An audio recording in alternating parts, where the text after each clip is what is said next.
I actually was on my own since I was 17. And so going to college in New York to become a school teacher, I knew I could take care of myself. So that was the stable ticket out of the tumultuous life upbringing I had. And I met my husband. So I was the stable income while we built the business. And so finally I realized, wow, this isn't, I'm living someone else's dream. I only did this for stability. I woke up one day and go, I really don't want to be here anymore. And he said, well, if you can make as many, as much money in this, then you can leave your teaching job. And I did it in like 30 days. I was like, I'm out. So it was a very quick turnaround. And so that's really where that transition came from. And it gave us a good stability while we were building that entrepreneurial, mindset. Welcome to Women and Work, the show where we take an inside look at how women are overcoming our own unique challenges as we grow our careers or build a business while nurturing relationships and family. I'm Diane Mocha, founder and CEO of MomSub, the app that connects you to a substitute mom. And I want you to know that work can fit your life. Each week, we meet a woman who has done that. And today, we're with Heather Simco. She is the owner of Complete Concierge, which includes services for businesses and individuals to take control. She started her career as a teacher. She spent 5 years as a fashion designer, ran her own school eventually, and became a director at a martial arts gym and an administrator at a church. Wow. Thanks for being here, Heather. Thank you. Among You many have, things. yes, I'll never say too many, right? You gain Yeah. so much from each of those things, Yeah. right? Oh, absolutely. Wow. So you went wide instead of deep. And, Yes. there's no right or wrong way, but it is quite a varied career. So I'm sure that you interacted with lots of different kinds of people, both on your own when you were running your own business and when you were in high levels at other organizations. And Yes. so as we interact with people, we get all kinds of things coming at us that we might not necessarily expect. And I want to know, of all the things that you've done, what do you think was the biggest challenge in your career, specifically because you are a woman? Oh, when I ran a mixed martial arts school with my husband. Okay. And why? Talk being one of the few women and having them take you seriously, respect you. It was I'm always an uphill battle because it is the industry. And now, I mean, it's way more mainstream. But when my husband and I started it, it was in the late 90s. So in its infancy, and it's not really a female sport. Like we see it now, especially with the huge fight thing that's coming up with Ronda Rousey and this weekend. So it's insane. But when I was doing it years ago, I was like, what? Why are you here? Like, what do you do? You can't tell me what to do. Especially when I'm in charge of their paycheck and all of the other nitty gritty stuff. It was definitely an uphill challenge. I conquered it, but it was definitely one of the hardest, to All say the right. least. I love that confidence. You conquered it. So, there's lots of choices that we can make in the world, and you obviously had other things that you had done. So, why did you choose to do this and to, go in partnership with your husband? And then after you realized, like, oh, wow, this is going to be an uphill battle to get people to respect me and to do the job I'm here to do, why did you continue? I love being self-employed. I actually grew up in a self-employed household. I joke that I've been self-employed since I was 11. I was a neighborhood babysitter. And so what's really funny is I've grown up with that bug inside of me. And so every time I find myself in not a constraint, but in a more formal worker employee relationship, I'm never fully comfortable. And I practice this with who I coach as well, where your passion, paycheck, and purpose all line up, you're no longer working. And every time I find myself in a position that's making me feel less than or doesn't feel quite right, every time I'm self-employed and around being a creator, that's where I feel the most free. And so that's where I made the eventual transition, putting down the teacher hat and moving full time into that, because it just gave me the freedom to be who I am inside and out, and have that, control, illusionary control of my life and what I'm doing. A lot more movement, obviously a lot more stressful, but definitely so much more conducive to who I am naturally. And that's beautiful self-awareness, which is so important for people to really find that right place that works for them, that brings them happiness, is to know what they want. People think they know what they want, but then they get there and like you said, there's just something that feels a little bit off, a little bit Mhm. of discomfort. So I notice in your background, you had periods, for like a decade of working for others. Were you doing that as consultant in the sense that you were still kind of running your own business, or were some of these other positions, as the church administrator, and as the director at the gym, you said that was owned by you and your husband, but Mhm. some of these other positions, were those positions where you were working for someone, or was it more something that you were doing through a company and so you felt like you had that self-employment?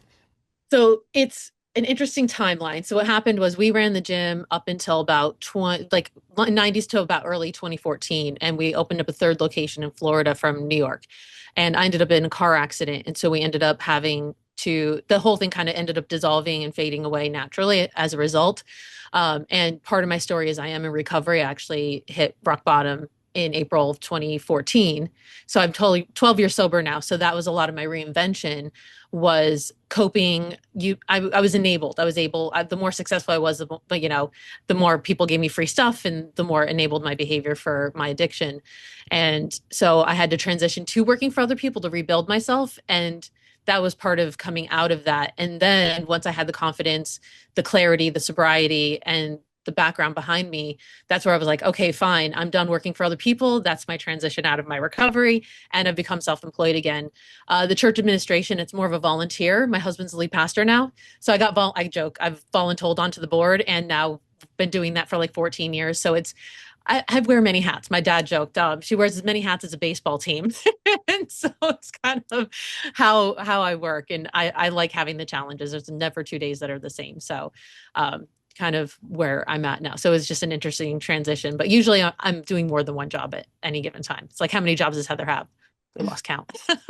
So Wow, now that's a lot there to unpack. yeah. So let's go back to what you said about growing up. You knew that being an entrepreneur was just natural. It was part of your family. It was something that was in your blood. So did you even go to college, or did you recognize that, nowadays, especially, you don't need to necessarily have a Mhm. degree to run a business. It can't hurt, obviously, to gain more knowledge, but it can hurt you in your pocketbook if you're going it through college and then getting student loans at the same time. So, what were your goals when you were younger in terms of your education and then launching yourself into the work world?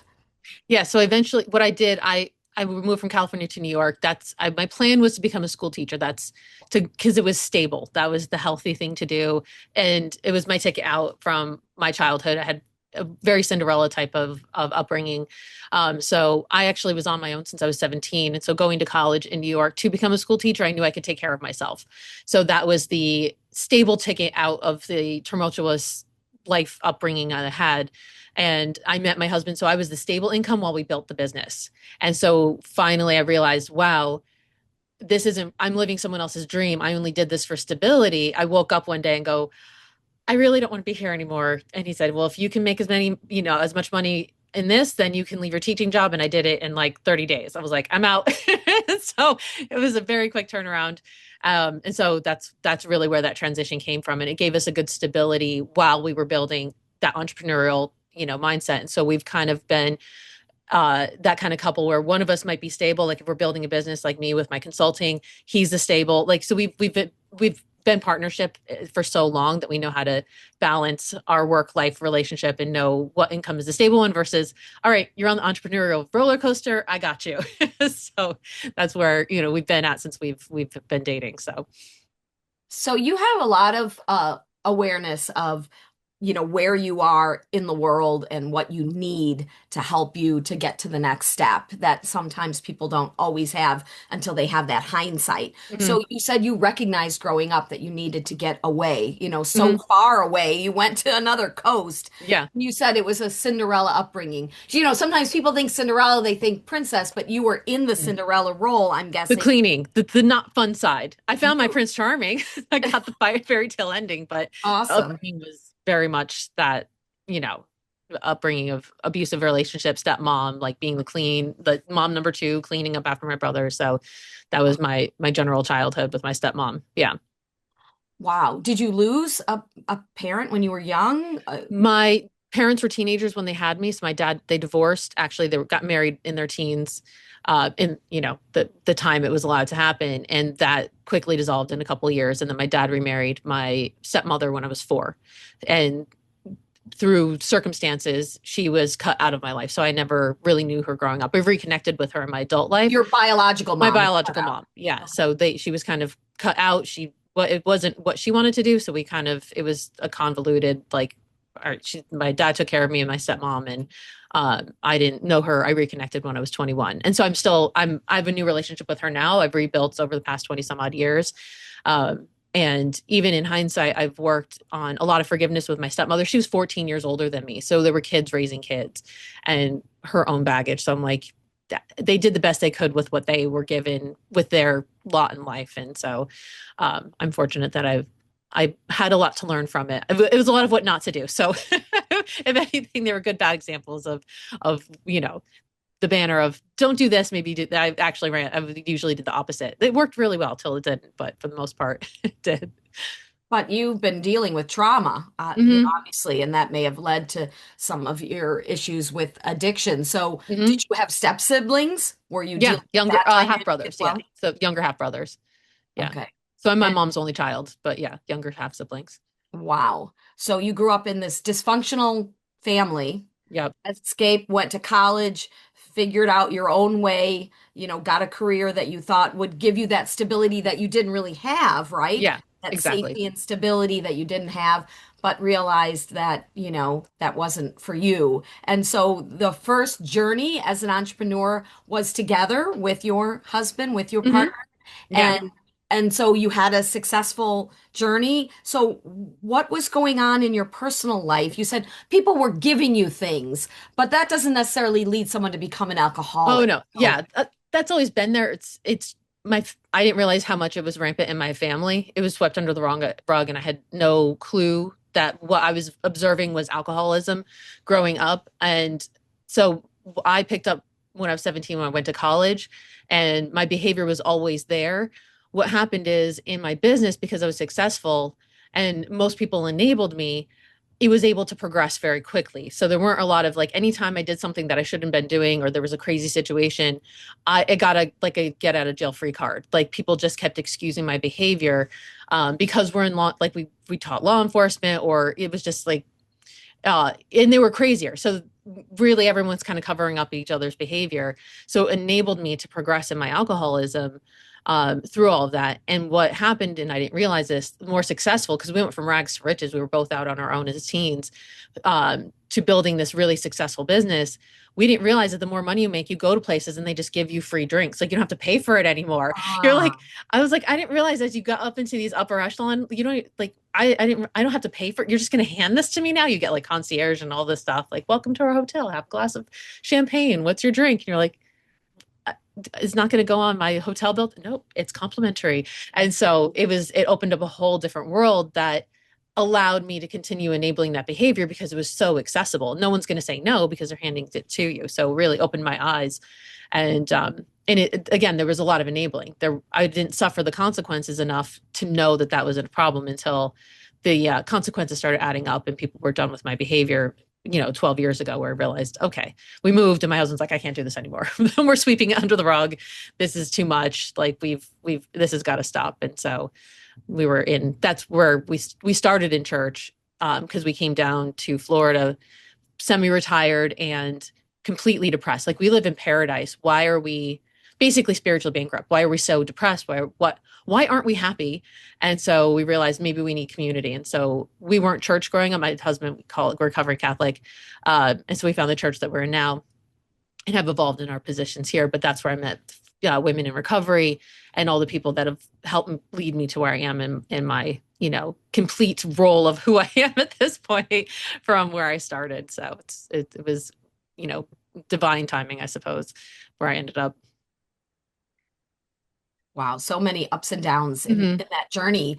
And I want to hear about this business because so many people that we talk to and who listen to the show are interested in launching their own business, running their own business, or just making the business that they have become successful. And that can Hmm. be very elusive. And so for you to say like, oh, we were young, we just started this thing and it skyrocketed and it was so successful. There's a lot in between Oh there. yeah. You Yeah. know, what was it? I mean, was it just being young and energetic and naive and working 24 hours a day? Or were there some things, was it the right timing? You know, what did you have some certain strategy that you figured out? What was it that made this business so successful that you were going to places where you had red carpet treatment? Yeah. So we were really the founders in this area. My husband became one of the first authors. We self-published. We did DVDs. So he was one of the first, at the time, there were less than actually 100 black belts in Brazilian Jiu-Jitsu in America alone.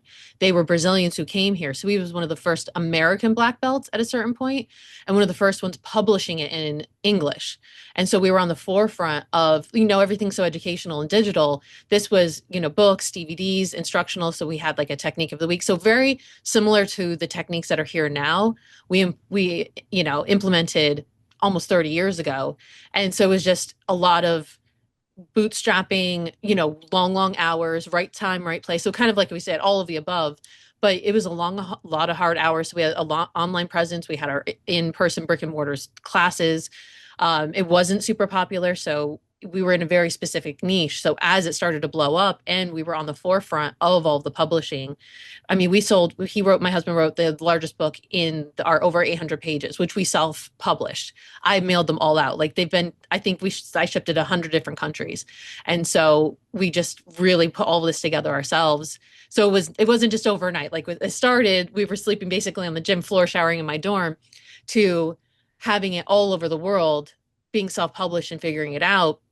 It was actually more online that made us so successful that eventually when it became popular our school started to be very, very successful in person as well, because it's just that diversified portfolio. So a lot of the strategies that people use now we were employing before you could buy the coaching plans with all the mapping out. We're like way ahead of it way back then. So email lists and all that stuff. So that's where I'm coming into where I'm at now. I have all of the base of having done it previously from and it's so much easier now. You can get Kajabi. Like there's all these plans where I'm like, man, we used to actually just burn the DVDs ourselves. Now you can just record it and put it online. We're like, oh my gosh, we would have made so much more money back then than we did had we had the tools that are available now. So it's quite a journey to say the least. There was no on-demand publishing, so you couldn't No, just put a book up on Amazon and then people would order it and it would no, print it. You had to pay in advance, get those yep, books printed, hope they would sell. Like you yep, said, ship them yourself. If they included videos, burn the DVDs. yep. That was a ton of work and a ton of risk. How did Hmm. you know that this was gonna break through, not just the martial arts and the MMA, but even the online e-commerce itself? Because there was a time when people didn't feel comfortable, believe it or not, putting their credit card numbers in a website or Oh yeah. or an app. And so I want you to reflect on that, if you just went for it naively and just thought we'll see what happens, or if you did have some foresight and what you see as the next frontier. Because we're all hearing about AI, Yeah. and now that it is so easy, like you said, with Kajabi and all these other tools, there are many markets that are saturated. Hmm. So people may look at you and go, well, I can't ever duplicate that because she got in early and there's too many people in everything now. But there's other things on the horizon. So a two-part question, how did you really know that was the thing, or did you? And what do you think is the next thing? What would you advise people to do so that they can be on the forefront the way you were? Yeah, well, I think partially we were in a very specific niche, which obviously when you do all of this research, finding your niche, and there were 8 billion people in the world, you just need to find a sliver. There's always going to be somebody who wants what you have to offer. And so it was a lot of presence, it was a lot of hard work. It was plugging away at it properly. So I don't know that we knew for sure that it was going to blow up. But we just did all the right things based on what was available. I mean, in the martial arts arena itself, it just made sense. Okay, this is brand new.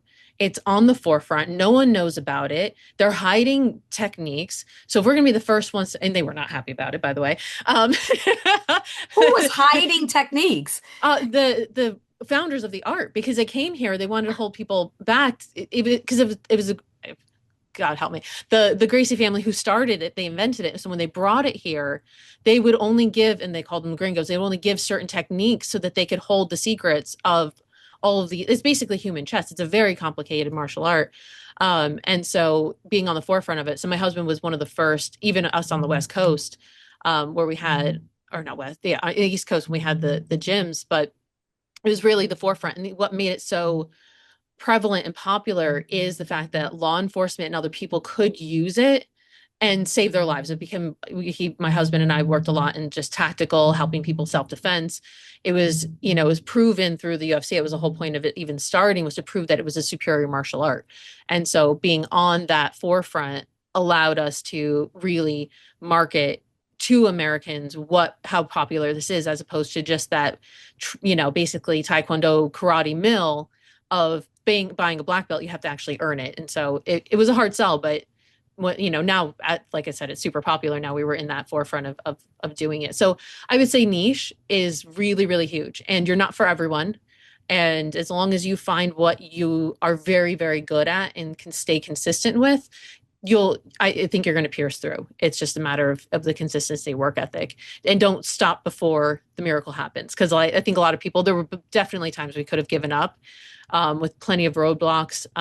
But being innovative, being creative, problem solving gets you through whatever niche or whatever area it is that you want to be. And I think that's where entrepreneurs, we have that grit. I don't know whether it's the upbringing that we've been through. We know how to kind of work through problem solving and thinking outside the box to move through life situations, that I think if you've got that and you have the right niche, it'll happen in time, and to blow up for someone could be 100 grand a year. That's a perfect amount of money to live off of. So everyone's definition of what that looks like could be very, very different as Mhm. success. And you talked about gravitate to what you're good at. So Hmm. your husband was on the forefront doing the teaching Hmm. and being, the one to create the materials, and Yep. then you were doing, not just admin, but basically, running the person running the whole thing, Yeah. the CFO, the CTO, you're like Yeah. trying to figure out the All the O's. technology, all the Exactly. O's. And so, you know, in doing those things that you felt, okay, I'm good at this, and they were in this niche. This was not a niche that you necessarily had great passion for. You didn't grow up thinking about martial Oh, arts. never. No. So many people feel like, well, to be successful, I have to go towards my passion, and then a lot of people have passions around the same thing, right? Not everyone can be Taylor Swift, but No, there's millions exactly. of people who are Mhm. great singers, and that's what they're passionate about. So, how did you distinguish between, well, I'm good at this and I enjoy working with my husband, but this isn't my, the most important thing in the world to me, to of all the things I could Yeah. do, but you threw yourself into it anyways. Did the passion grow in the way the more you're with someone, you grow to love them or sometimes hate them, depending on what the passion is or who the person is? Or or did you just say, it doesn't matter that I'm passionate? As Mark Cuban says, don't look at what you are passionate about, look at where you're putting your effort, because Mhm. that's a sign of what is going to be successful for you. So how did you reconcile that in terms of having skills but not necessarily having the passion in you of that's something that you always wanted to do? I think my passion was being an entrepreneur. That's where I found the passion within the business, is being self-employed, in content creation, problem solving, working with my husband, having that freedom of being home to take my daughter to school and pick her up and have that avenue. That I think that's where the passion really was being self-employed. And yeah, you're completely right. There was a point at which where I'm like, okay, my husband, this was his baby initially that I came into. I loved the art. I'm more of like, I like the grappling. I really enjoyed doing it. So it was very easy to get involved in it because I enjoyed participating. But I think the real passion was the entrepreneurial side, is, the business end of it, which can plug and play, like those tools and that, constant mind puzzle that you always get to work at. But when I got to the point, I'm like, oh, wow, I really kind of feel like I'm in his shadow. That's where I started the jeans. That's where I've been looking for this avenue for myself that is my own identity in my own business, which is where I've led to where I'm at now because it's always been there. I just didn't have the experience behind me to back up what it was that I was trying to accomplish. Again, like that little thing inside of me, I'm like, I know I need to be doing this, but it was like right idea, wrong time, right idea, wrong time. Okay, when is that going to stick? And so being an entrepreneur, we're always thinking of ideas. Most entrepreneurs are. It's like, how many different kinds of businesses can I start? I love fashion. I love jeans. I love makeup. I'm like, okay, well, which one? I can always branch out to the other things that I love, but you know, the entrepreneurial stuff has always been so wonderful. And that's where I think that natural problem solving has led me to now of coaching and helping women. I joke that I'm their chaos coordinator because I've lived through chaos. Like that's my comfort zone. So if you're uncomfortable there, I got you.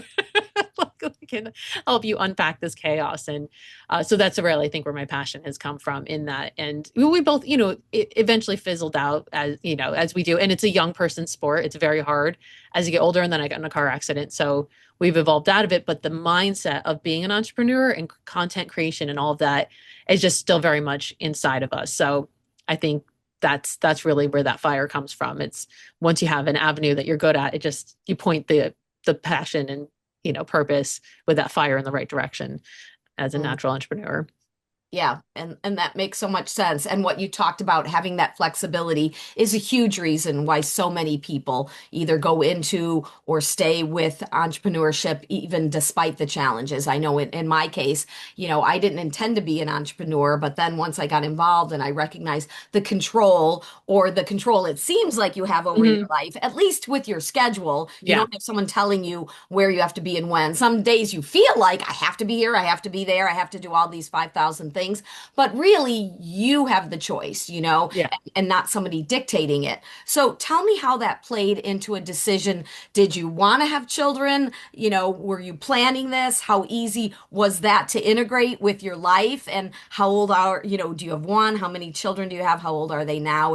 And how did that work when kids came along and you were suddenly a mother and a business owner? Yeah. So we planned for it. Uh, and I had one daughter.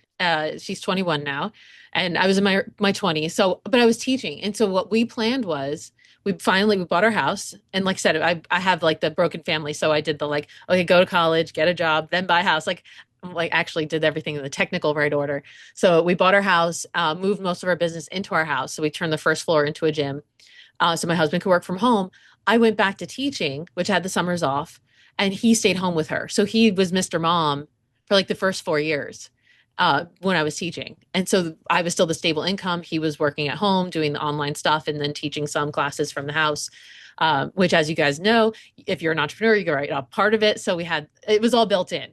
So anytime we can problem solve and make the most of everything is kind of what we did. So he was Mr. Mom for the first 4 years. And that for me was hard because I missed a lot of the firsts. And that's where that bug finally hit. I'm like, I want to be there to drive my daughter to kindergarten on her first day. Like I want to be able to do that. And even though as a school teacher, I'm usually on the same schedule, I felt like I needed a lot more freedom. And I had the key to unlock my own freedom from that job. And so I took it. And so, but when she was born and even as she grew up, she'd be at the gym with us. She was around. We basically we joke, she was raised in like a men's locker room. Poor thing. So she's seen and heard, lots of stuff, but grew up in it and we called her like the kind of like the little princess of the MMA princess. And so she had so many basically uncles growing up. And for her, she now is the worship director and media director at the church. Being that entrepreneur and self-employed, although we basically all run the church, it's still kind of a self-employed setup for the most part because it's so small.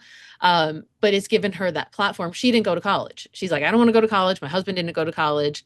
Why do I need to pay somebody to teach me what I already know how to do with editing and reels and all this other stuff? And so, our background allowed her the freedom to find that choice for herself, where now she's been working since she was 14 and has a resume at 21 years old that most kids getting out of college don't have. And so that really transitioned for her, and watching us be that self-employed mindset give her that kind of same platform and example of what your life can look like. Like you can go to college. These are the options. You have the freedom to choose either one. And so she kind of has that nice roadmap of, hey, you can be a teacher like mom was, or you can go down this path. This is what it all looks like. And it's kind of choose your own adventure at this point for her, which is really cool to watch.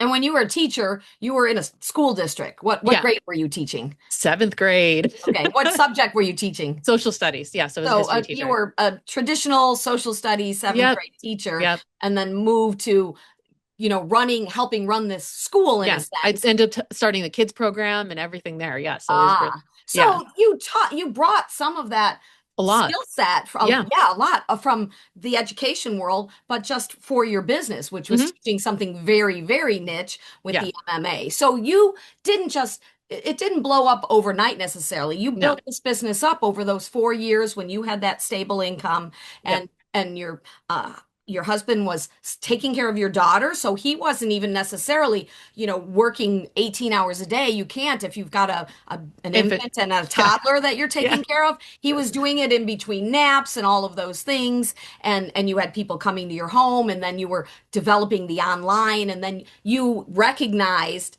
that this is big enough I can step in and it will be able to support us, and this is Hmm. the route I want to go. And then once you dived into it, I would imagine that's when it really started to explode. So All hands on deck. Yeah, tell me exactly. about when the drinking in your life started to explode. I would imagine when you were pregnant, you weren't drinking, No, right? Of no, course. I took 4 years off. Okay. It started around 17 because I didn't have access to it in high school. I was more of a nerd. So I joked my first drug of choice was food in my freshman year. That summer, I discovered it as my first coping mechanism. And then I met my husband, lost a lot of the weight that I gained in high school from just being overeating. I said I was on the seafood diet. If I saw food, I ate it in high school. And then I was now in this fitness industry and had access to amazing health and wellness, which also has given me the background that I have now, which is fantastic. And then moving into the martial arts, um, and so at 17, I picked up my first drink. Most of my behavior in college was very normal for college age Sure. drinking. Yeah. What happened was once I left college, the behavior started to escalate to more dangerous situations. And that's where we realized, okay, if we're going to have a kid, you can't do this. First of all, just for the body. And second of all, because of the danger that you're, putting these crazy situations in. So I ended up putting it down for 4 years and was what we call it dry drunk. And I didn't realize I had serious postpartum depression and untreated mental illness, alcoholism on top of all of that. So it was a very hard 4 years, which is why I really only have one kid because it took so much to get out of that and get myself back. I didn't think it was fair I couldn't imagine going through that. I was in my 20s. It's not like, it was not an easy venture to get myself back to normal mentally after that stretch. Then I took 4 years off and said, hey, I took 4 years off. I can handle it now. I can control it. And what I don't realize is progressive mental illness. I picked up right where I left off. And again, the crazy situation started happening and it just spiraled. But again, most every time I did anything wrong, someone swept it under the rug. It was always a point of contention, but it wasn't bad enough that I got in too much trouble. Where it really, like I said, spiraled was when we moved to Florida and I was driving. I mean, the situations were just unacceptable on so many levels, as it should be. And I got to the point where I had finally surrendered. I had gotten into the rooms of recovery, understood what it would take to finally surrender. And that's where I finally just let go. But what spiraled me was having too much time. I became semi-retired. I came down here. We were expecting to drive Bentleys and go to the beach every day. And so too much time, too much money, and deep-seated depression because you think you're going to be happy when everything on the outside looks perfect. We've moved down to paradise, have retired early, and I have too much time on my hands to just spiral. And leaning on the fact that I had my car accident, I couldn't practice at the gym anymore. I couldn't teach anymore, couldn't work out anymore while I was trying to navigate that injury. And so I really lost all the identity of what I figured I would put on paper to show that I had value in this world was taken away from me. And so I had to get down to, okay, who's Heather? And that's really, I just had to get raw and deal with who I was as a person, regardless of any of my accomplishments, and build myself back up, regardless of what I had accomplished in the world. It meant nothing once, if I was going to die from alcoholism and from everything, it was just, it's time to build yourself up as who you are as a person inside, regardless of those things. Wow. So you were so young when you were like, hey, we've had such a success. We can do whatever we want. We can retire in a sense. Did you sell the business, the Yeah. online e-commerce, and you got a big payday? Like we can, Yeah. We we've sold got part of it, the millions school of part of it. dollars. Yeah. Yeah. So we sold the school, a portion of it to a shareholder. But then I got in the car accident. We opened a third location in Florida. We're supposed to go back and forth. And me being one of the key people for teaching, for implementing, administrate, it all kind of, and then having a person in there who's supposed to be silent was not so silent. And so if you are going to bring in a shareholder, I would give everyone advice, please choose carefully. So we set ourselves up here. And then eventually, because of between my lack of sobriety and just the natural downfall of someone wrecking it basically from the inside out and not being able to hold it all together, it eventually just fizzled out. So we gave one of our instructors, still runs the gym we started down in Florida, and the online just kind of fizzled because it just became saturated at the time. And the passion was gone. We moved into new careers. And so that's kind of, if we wanted to keep plugging away at it, we had all the material. My husband has like 8 unfinished projects on a weird hard drive somewhere.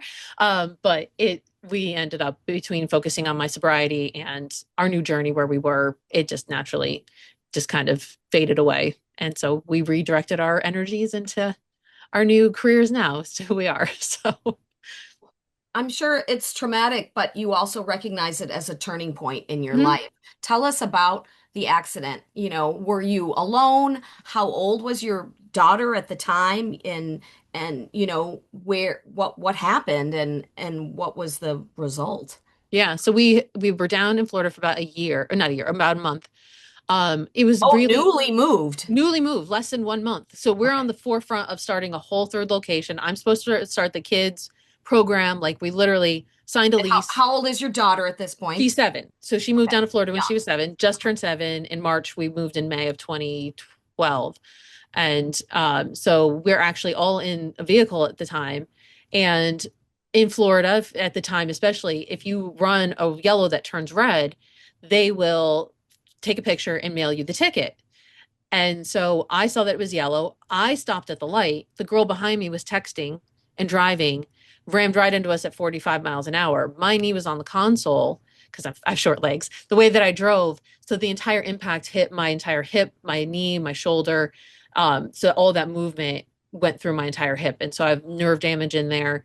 It took forever to even find out what was wrong with it because it wasn't like a break. It ended up being nerve entrapment, which took absolutely forever to figure out. And so the girl's car, her hood it looked like a teepee, like it caved in.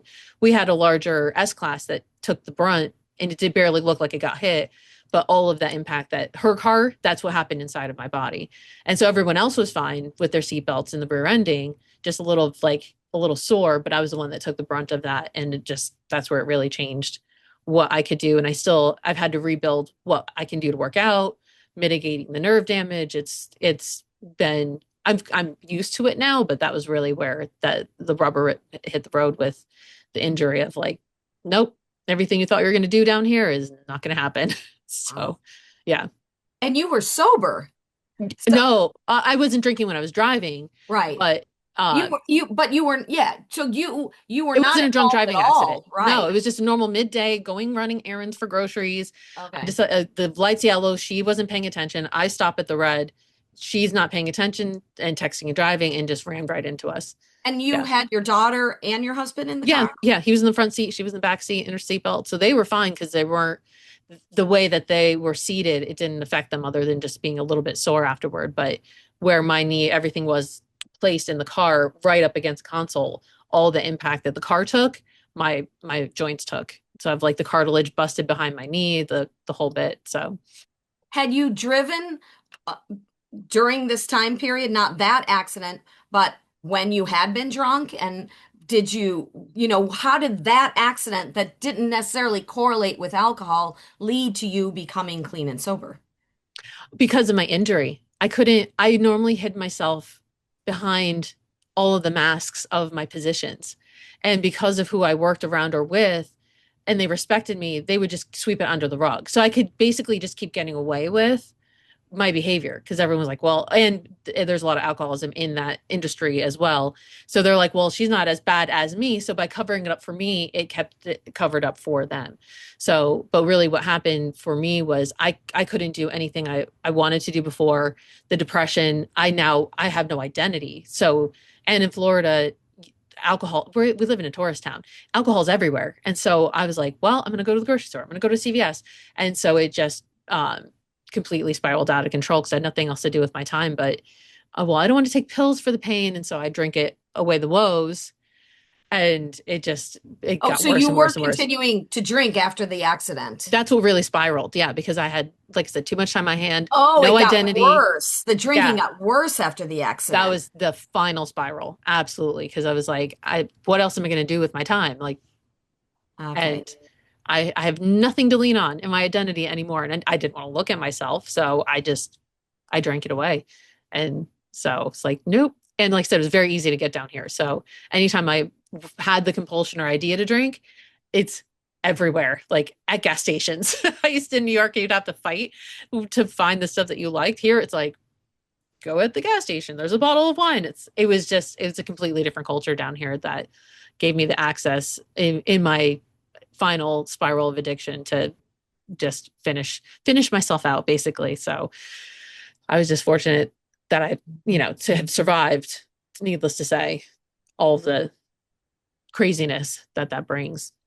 What was the rock bottom? What was the moment when you recognized that you had to stop? Because you had stopped once before for 4 years and then thought you could, start up again and keep it under control. And then what did you do? Did you go through a rehab or AA, or, did you get court ordered rehab? What was it that led to this? It wasn't, usually it's not just somebody wakes up one day and says, okay, I'm going to quit. Yeah, no, exactly. So we found our church where we are now, initially, and my drinking just kept getting out of control. My husband just couldn't. He didn't know how to handle me anymore. So he finally started asking people for help and bringing them in. So it really started to bring light in on the situation where people were used to covering it up. No one was hiding it for me anymore, and instead everyone became very aware. And I embarrassed very easily, and it was hard for me to know that so many people knew that I had a problem. And we ended up, I met two women who were actually in AA when when we went to the church, who talked about their sobriety. They were happy about it. They were smiling about it, which blew me away. Because in my world, if you're drinking, you don't tell people about it. You lie about how much you drink, and you don't talk about it. No, we don't do that. So when I got to the point where I couldn't control it anymore, I went and asked them for help. And so they brought me to my first AA meetings. One of those women would be my first sponsor. And the pastor at the time, what I did, I went to the meetings, I got my coin, I got my Bible, and basically said, all right, everyone off my butt, leave me alone. I'm going to meetings, even though I kept drinking. And, oh yeah, it's part of a lot of us is part of the journey. And so I call myself, we call a high bottom drunk. I never had a DUI. I didn't have the worldly circumstances, thank goodness, that most people hit to get sober. I vacillated for about a year and a half or so in the recovery rooms because I didn't think that it applied to me. I still thought I was special. And I got to the point where I'd stop for 6 weeks. I'd pick back up, be right back where I started. And so finally, after my daughter's ninth birthday, I pretty much almost ruined it because I was just hiding my drinking. And now she jokes, she's like, oh, now I know why you're behaving that way. Now that she's old enough to understand. Um, and I got to the point where I couldn't drive past a place that sold alcohol without drinking it on my way home. I got home on April 30th. My husband, as you know, as I've shared, we're best friends. Like we partners in life, like the ride or die, like that's it. And I got home and he wouldn't talk to me. He was just done. He just withdrew. I'm done. My daughter was like, oh, great, mom's drunk again. And so I went to bed, couldn't sleep. And it was too late to call my pastor, too late to call a sponsor, too late to call anyone. And I finally asked God for help. And I just got down on my knees and said, I just can't do this anymore. Like, I literally pled foxhole prayer, take this from me. I just cannot do this anymore. I can't. And that compulsion literally got lifted from me. And so the compulsion to need to drink from that moment, that miracle moment has just God, I mean, it's just a serious miracle. I've not needed to put alcohol in my body since then. I was still a work in progress. I went to AA meetings. I've had to do all the journey, all the work and rebuilding myself. But that was truly the moment that I was just completely done. I went to meetings, lied, and pretend I had sobriety, got coins I didn't deserve. So I had to make amends to everyone there. And they're like, honey, we knew. It's okay. You weren't fooling anyone. I was like, oh, thank you. You guys are so sweet.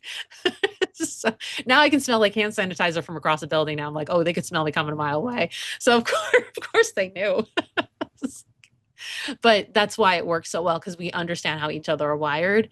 And when no one else is willing to deal with you at that point, they know how to handle you because they've been there. And so that's just it for me, church and AA fellowship were two sides of the same coin. And I've met some of those wonderful people through that process and had like father figures, grandfather figures, like real just a instatement of a lot of family members that I didn't necessarily grow up with healthfully who helped guide me through my sobriety. Just one old timer, he was almost 45 years sober, was just like my AA grandpa, like guided me through so much stuff. Just that old grit in New York. It was just like tough love.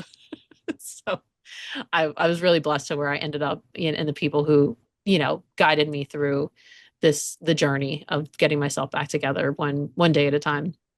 Wow. And it's so important to be around people that you can relate and can relate to what you're going through. So you know that all speak the same language and Hmm. you can't, like you said, really hide anything. So during this period, you had this business that had been successful. You were financially secure, but as you said, sort of spiritually bankrupt. And so you're finding a new path in life. And was that part of deciding to create this coaching business, this consultancy, and what was your vision? And that was a while ago now. And how have Hmm. you built that up? And during that time, would you say now you're still semi-retired, or did you dive into this new business and you're, doing it full time, where you needed to find, childcare for your child, or, was your husband still retired and taking care of her? How did all those pieces come together? Because those are the things that cause a Hmm. lot of people to stumble. Oh yeah. So like I said, my husband, he ended up working for the church. He had a bit of a new business. He tried to do SEO when we moved down here, search engine optimization, and had a few clients that carried me through when I had very part-time stuff, basically getting like my mind back in new sobriety. And then he ended up having a stable job again, stable versus unstable. And so he went into more of a stable job. He drove my daughter to school back and forth. She got a little older. And as my job, when I was working for someone else during my early sobriety, she would come with me to meetings. I would drop her off at school, pick her up back at school. And that we really were able to rebuild our relationship in her teens. That now she helps me with my stuff on the back end, all the tech and everything. And so her dad and my husband eventually evolved into the lead pastor. He was pastor in training and then became the lead pastor here. And that gave me the ability. Because I've done administration for so many businesses, it initially started on let me help you be the main person. I know how to do the back end so you can focus on what you're good at. I'll card it. Let me be that for you so you can grow your business on the forefront and not worry about the mechanics on the back end. And as I was coaching business people, I'm actually counseling them most of the time. And I'm counseling women both in church and in recovery. It's now evolved. It was like complete concierge business solutions to now complete concierge solutions.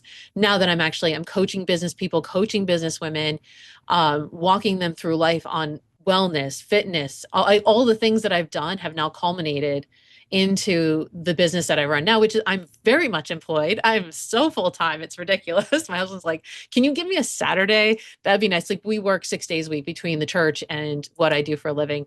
Um, and I wouldn't have it in any other way. I truly love waking up and having a purpose, having somewhere to go. I don't think I'll ever retire again. For me personally, I need something to keep me going every single day. If I don't, I get myself in trouble. I'll find something I shouldn't be doing if I have too much time on my hands.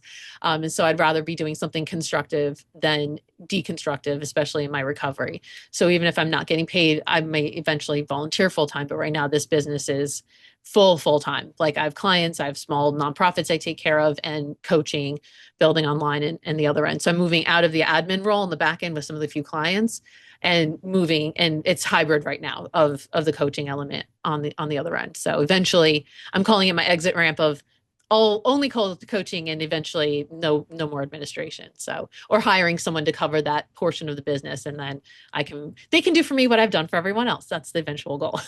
Mhm. So Delegate. So your husband makes an income as the pastor. yes, yeah, You volunteer handling the admin, but yes, you can eventually have enough revenue that you can hire someone to take that over. And you exactly. want to make sure that your coaching business is bringing in income as well. Yeah, to transition. Yeah, so it's hybrid now. So yeah, exactly. It's a different client. So I'm like, okay, I'm good being the admin, but it's time for me to be the front person, have someone do my admin for me. So that's the transition I'm in right now, is doing, wearing, like I said, multiple hats. But for me, it's so beautiful to have every single part of everything I've done, like you said at the beginning, so many different careers come into one where you wouldn't think they all make sense, but they actually kind of do, which is, the miracle of entrepreneurship, where it kind of all comes together in a puzzle you didn't think that was going to get completed at the end of the day. So, So even though both of you are very gung ho in terms of, going for it and working harder than even if you had roles working for somebody else, mhm. you always had that flexibility, it sounds like, through, most of the time that your daughter was growing up. So did you ever even need childcare from anyone else, or was it always just either you or your husband? Only briefly, with more for preschool, so she'd have preschool, and it was more for like her socializing than anything else. But I luckily didn't need to take care because my husband worked from home, so if she Mhm. needed to be home, there was a parent there.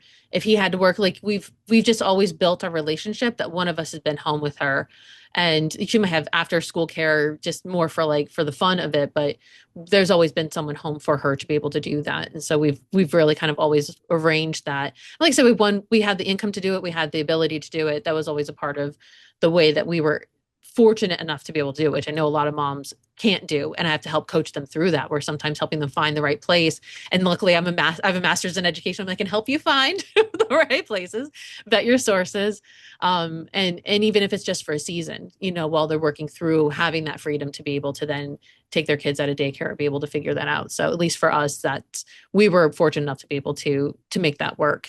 And like I said, she's grown up in always in the back end. It's kind of always watching us do whatever it is with business, doing her homework in the background, and we're making phone calls. So like now she'll say, "I've been self-employed since I was four, mom," or whatever the case is. And you didn't have to do that goodbye at college. She's still around because Yeah, she still lives at she's home. working with Yeah, still lives at home, which is yeah, very common nowadays, yeah. at that age. And so you've been through so much. I want to know, after all that you've learned, if there is one time you could go back to, an earlier version of you, knowing then what you know now, what is the one thing you would change? I don't think I would change anything. I Wow. really, After all I, the trauma you've been through. it has made me who I am tonight. I've thought about it a lot of times. Like my husband and I played the like time machine game. Like if we could go back and visit our earlier selves. I don't know that I'd change anything, but I think if I went back to talk to my younger self, I'd let myself know everything's going to be okay. Like everything's going to be okay. You've got this. Like, but every journey, every mistake, everything that I've done, both, successes, good decisions and bad decisions, have brought me to the person that I am now, that I don't think I would trade it for anything at this point, because it's given me the solid foundation that I don't know that I would appreciate or have otherwise.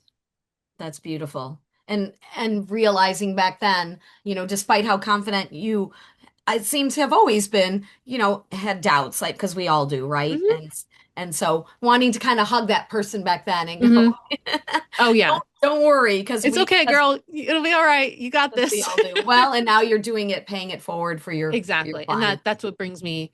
I never thought a job could make me feel so energetic. Like when I see that spark in women, when I see them find that purpose. Like I have a woman who's like literally doing, like she's building a business to exit out of what she's doing, and watch them see that light go on and that bulb and that passion ignite, and watch them live their new version of their dream, or rebuild that confidence or value in themselves from being broken. It lights me up so much. Like I feel that's where I wouldn't change anything I've been through because I have the roadmap of what not to do. I wouldn't even be able to tell them what to avoid if I hadn't been through that. And to be able to walk them through that is so it's such a beautiful blessing to have been through so many broken roads to be able to share that now. Do you have a niche of people that you feel like you're best to serve? And how would you describe that ideal person that you help as a coach? Yeah, honestly, it's women in general. Like I've worked with 20 something year olds to 70 something year olds, but it always seems to be high achieving women um, who just, they're just, uh, they know they want something else for themselves. They either want to be entrepreneurs, like they just have that underlying passion inside of them. And so high achieving women, because we have a certain way that we do things and not everyone understands us. You're always, no matter what industry you're in, you're in an uphill battle. And so I love working with them to help them learn how to balance their bodies and their business. And unfortunately, I went through things too fast without enjoying it. I really wish that I had given myself more time to stop and smell the roses, to prevent myself from burnout, to really truly appreciate what I had at that particular time. And I had a wonderful vacations with my daughter and different things I wouldn't trade, but I think I would have given myself a lot more balanced, relaxed time throughout the whole thing. So to be able to help a high achieving woman use their natural tools to reorganize their entire life to maximize it it's such a blessing to me. What do you think that you do that's different from there's so many other coaches out there right now. Yeah. And and people also lean on friends. They lean on their pastor. They lean on online groups where they can meet like-minded people or people who can relate to them. With so many resources out there, what do you think it is that people can get from you that they couldn't get somewhere else? Very good question. Honestly, for me, it's a chemistry thing. And I've met so many different women that really my passion is if I'm not a good fit for you, I will find someone who's a good fit for you. My angle is sober. I'm trying to it's a big movement to do, but I have a sober boss babe movement. I want to redefine what sober means as a person. You don't have to be an addict to be addicted. To have, these high achieving women look at taking care of their bodies, minds, and their emotions so they can live a sober life and enjoy all sides of their life. And so that's where I think I bring a totally different angle to a businesswoman to really reevaluate maximizing her from the inside out very specifically and looking at good clean eating habits, sleeping habits, cleaning up the past. And I have some kind of weird sixth sense where I can read people in a certain way.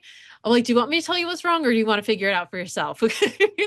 So it's just I just from my own niche and working with women, um that's kind of where my superpower is, but also where I'm passionate. I'd rather know that someone has a coach that works well with them chemistry wise.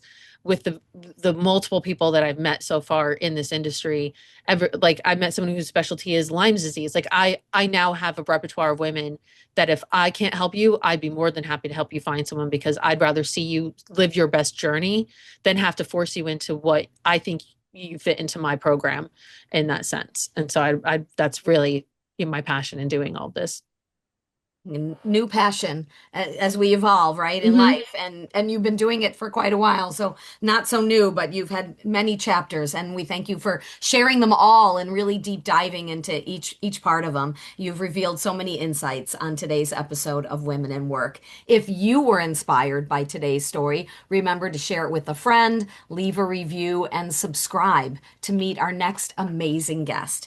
If you or anyone you know is struggling to find the right childcare, just submit your criteria and then watch a video interview with the ideal nanny who fits your family at momsub.com. That's momsub, like a substitute mom. Our mission is for you to get the help you need so you can discover what you want in life, pursue it with intensity, and fulfill your dream, reducing your stress, guilt, and self criticism, and increasing your calm, confidence, and clarity along the way. Remember, your career, your choices, and your success are yours to define, right? So keep pushing boundaries and spreading your love and encouragement to other women who need it.